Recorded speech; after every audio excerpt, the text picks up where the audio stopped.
Hello friends, and welcome back to the White Cottage. My name is Leni, I am from Germany and I like to knit and sew and quilt things.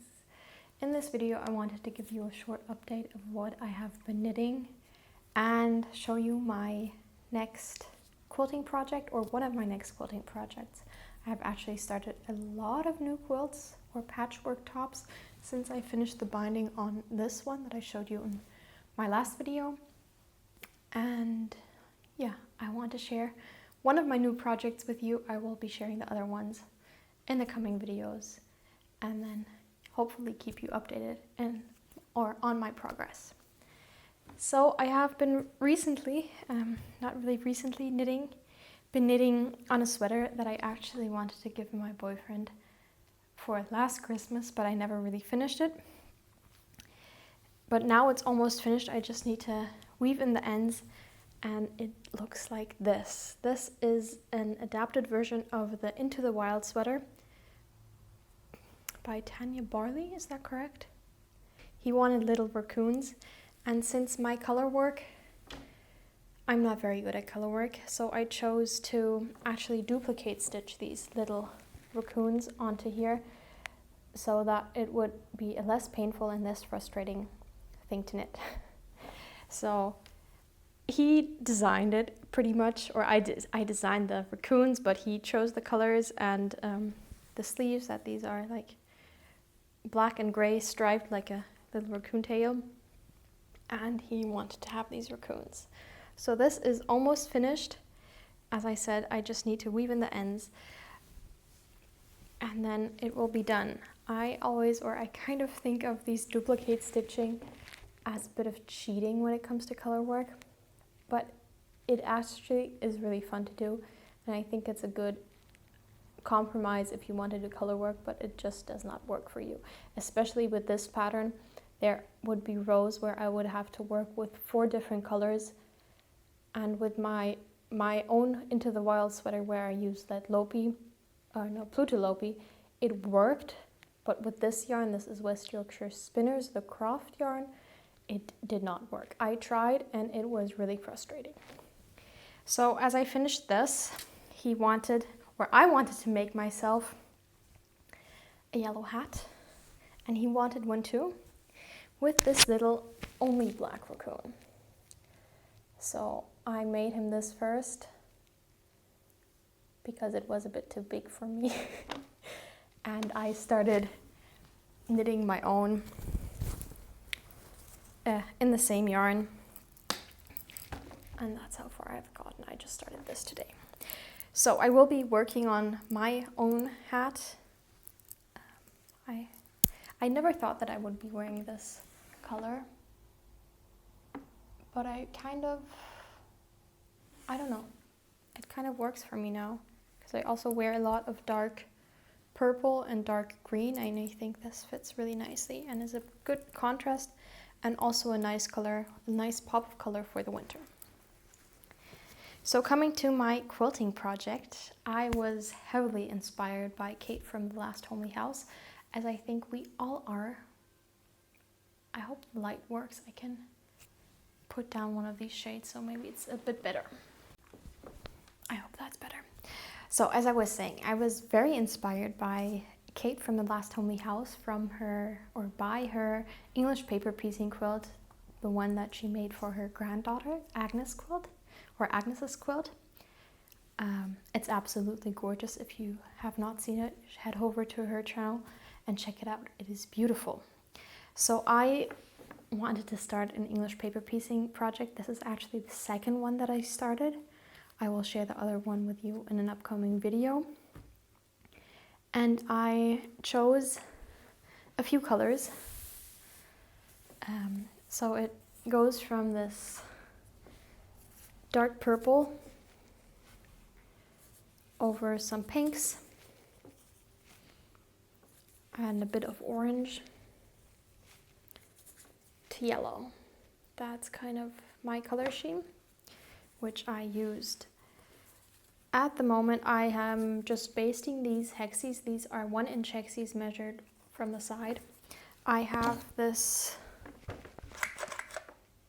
puncher, Hexie puncher, where I can punch out these little papers. And I used a magazine piece. It's a bit thicker than normal paper, but it's not too thick. And I also punched a hole in this so I could pin it to the fabric. I can show you that in a minute, how I'm basting these. So I started basting them like this, where you actually go through the paper, and then went over, because I pinned them, to just basting these corners, and that seems to work pretty well.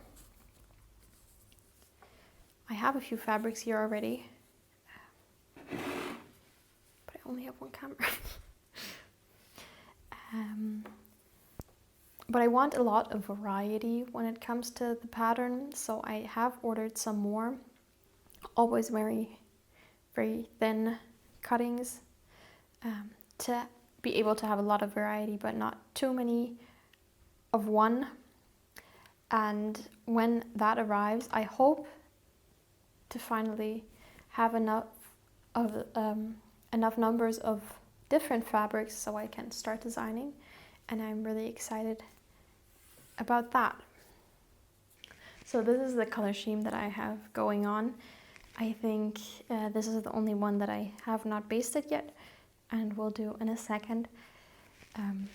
I want a lot more variety in fabrics so that it looks more random. I don't want to have two of the same really close to each other, and I need a lot more variety to be able to do that.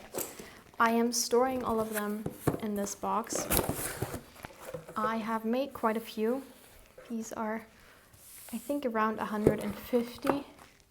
I don't know yet how big I want to make the quilt. I will just go on and do as many as I want to and see where it takes me. That's the beautiful thing about English paper piecing. You can just continue. This will not be a quick project. I hope that I might be a bit faster than with my first quilt, which took me 3.5 years, but maybe this is kind of a realistic time frame for this quilt. But you also have to say that I only worked on my other quilt intensely like 3 or 4 times, and the other 95% it was lying around. So I have made myself this little box where everything is in to quilt it. This was actually a test. I can show it to you.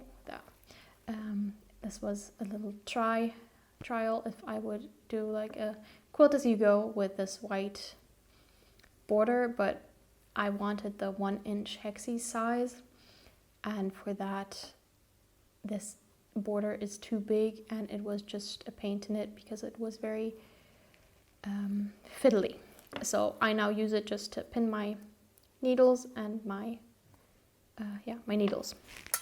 This is some yarn that I will be using to sew the Hexies together.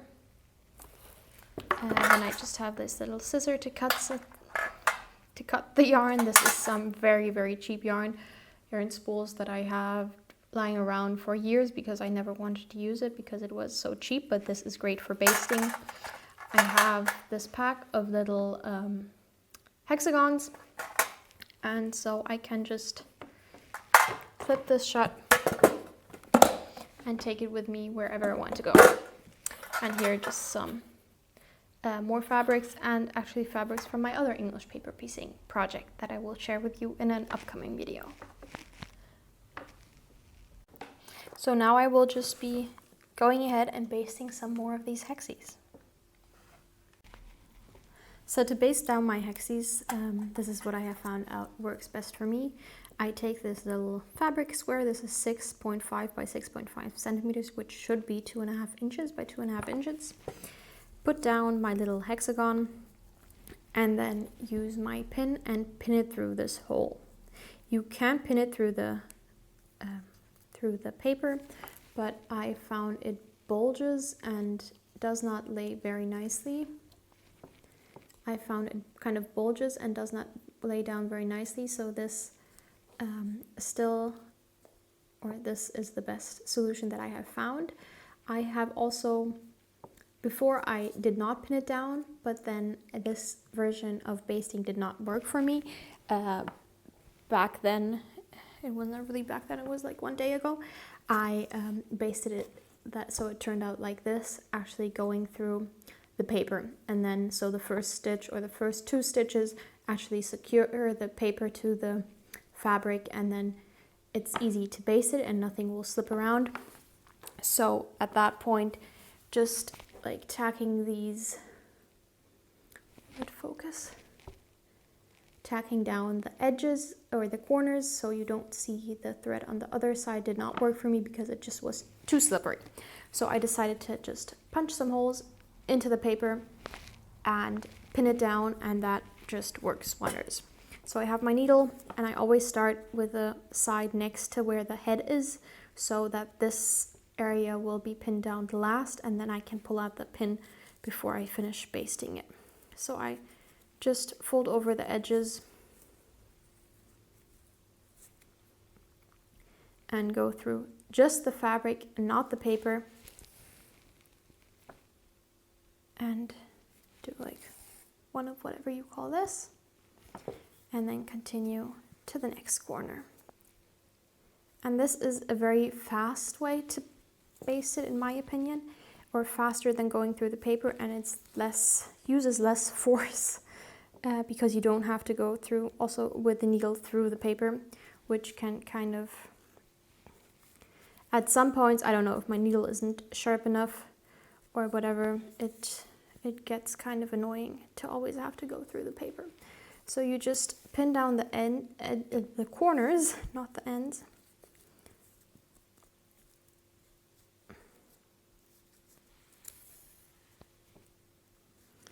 And when you come to the last side, you can just pull out the pin.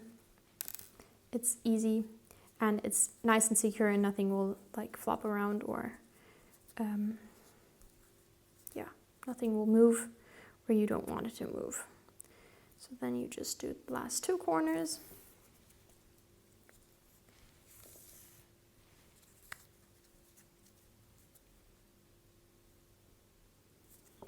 And your hexie is basted, or at least almost. So I am not a pro when it comes to this, not at all. This is like my second project that I started with English paper piecing. So this is just what I have found works for me at the moment. Maybe my method will change. I don't know. You will maybe see. Yeah, but this just works for me. So now you have a nice basted hexie where you actually don't see the threads on the other side. It does not really annoy me that you can see it on some other of my hexies. It really does not. It's just easier to just go through the fabric and not through the paper. So now I will continue basting some of these hexies so I can start designing or painting with fabric, as Kate from Glass Homely House says. And I am really excited about that part.